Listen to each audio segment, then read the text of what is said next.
আসসালামু আলাইকুম। আমি নিউট্রিশনিস্ট মাহবুব। আজকে আমি আলোচনা করব কমন একটি বিষয় নিয়ে। ইফতারের আগে আমাদের শরীর খুবই এনার্জেটিক থাকে, কিন্তু ইফতার করার পরেই আমাদের শরীরে প্রচণ্ড ক্লান্তি এবং ঘুম চলে আসে। এর কারণ কি?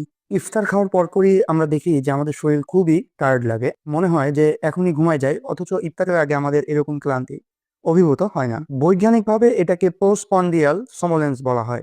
এটা সাধারণত তখন ঘটে যখন আমাদের শরীরে অনেক সময় খাবার থাকে না বা চিনি থাকে না।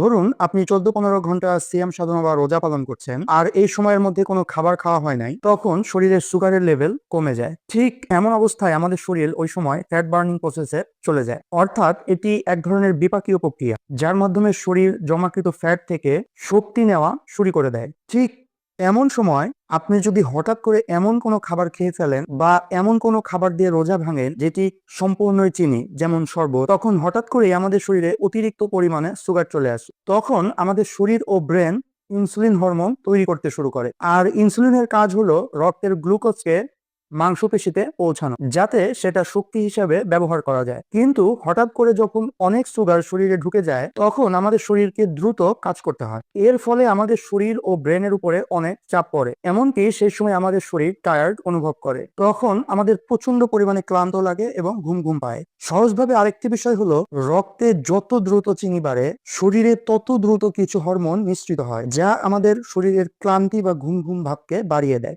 এই কারণেই ইফতারে অতিরিক্ত পরিমাণে মিষ্টি জাতীয় খাবার, বিশেষ করে শরবত, জিলাপি, বুন্দিয়া অথবা ট্রান্সফার খেলে আমাদের শরীর প্রচন্ড পরিমাণে ক্লান্ত লাগে, এমনকি ঘুম চলে আসে।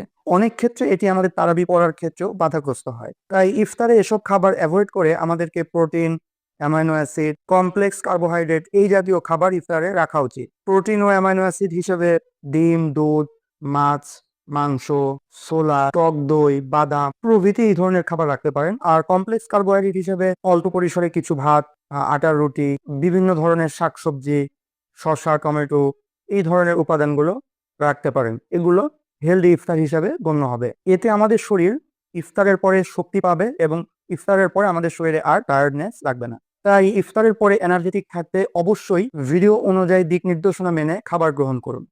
সুস্থ স্বাভাবিক জীবনযাপন করুন। আর এই ভিডিও দেখে উপকার বোধ করলে অবশ্যই চ্যানেলটি সাবস্ক্রাইব করুন, পাশে থাকা বেল আইকনটি প্রেস করুন।